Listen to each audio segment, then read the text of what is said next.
Honorable Deputy Chief Minister of Orissa, Honorable Minister MSME, my colleague Vishal, ex-Chief Secretary Gokul sir,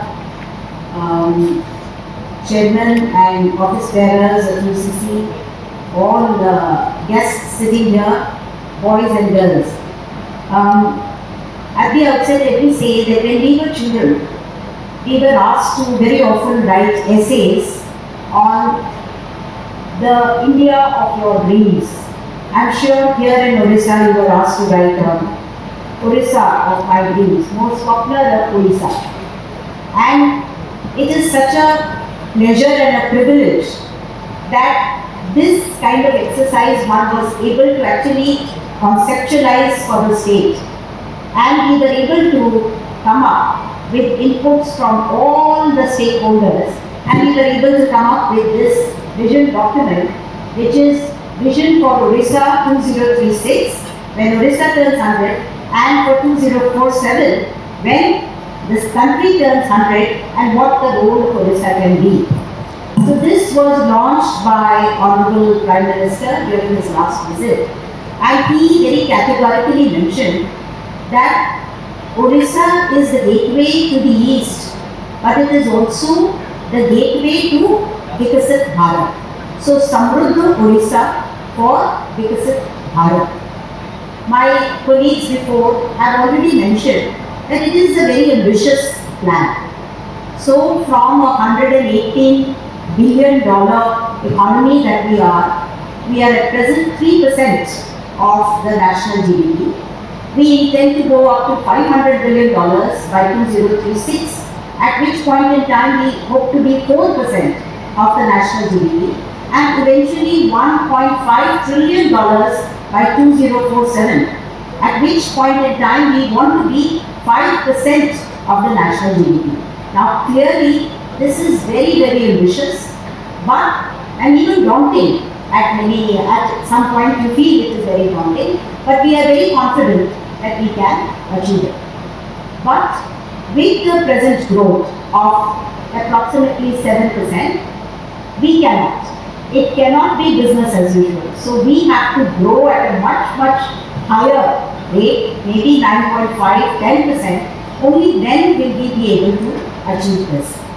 Not only that, we also want to increase the per capita from 1.8 lakh presently.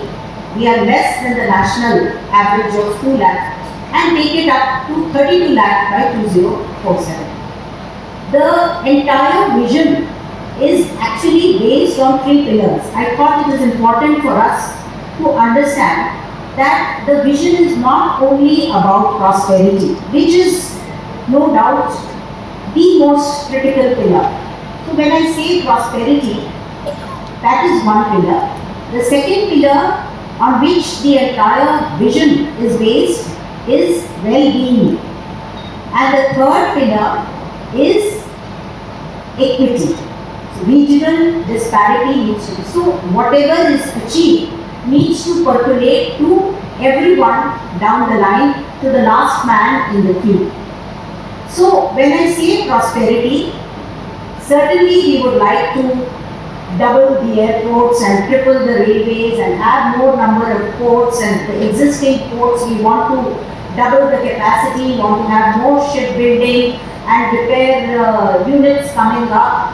All those things are absolutely critical and have already been identified, listed out, how we can get more and more industries, how more mines, how we can extract more, everything is there. And along with that, we also see urbanization as a very, very critical engine for growth. Now in Orissa, we are at present only 17% when it comes to the urbanization percentage. We want to take it to 40% by 2036 and 60% by 2047. And for doing that, there are a large number of things that have been identified. And I'm sure as we go along, many more things will be identified. This is a vision document, but it is not cast in stone. We are looking and hoping for more and more ideas to come. The second pillar, which is well-being is the assumption that unless we are all healthy, unless there is nutrition for all, unless everybody is educated, we cannot achieve whatever we want to achieve.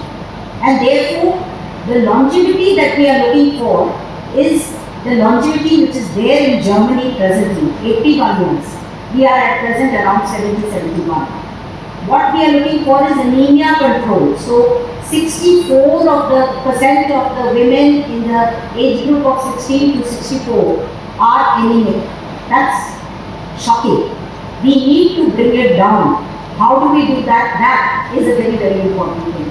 Likewise, the maternal mortality from 119 to below 5, the MMR, how do we bring improvement to all our health and nutrition and education related statistics is going to be very critical if we want to achieve whatever has been set out to achieve.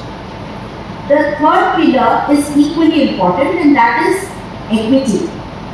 Now when I say equity, I don't just mean regional disparity. Of course, that is very critical, and so it is important that Malkangiri must get the fruits of whatever development takes place, as should Jharsuguda, as should Bandra, as should Bhadra, Balasore.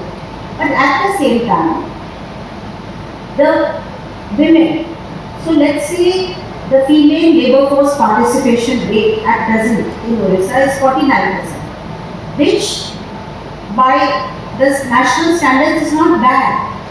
Only problem is that it is restricted to only the primary sector.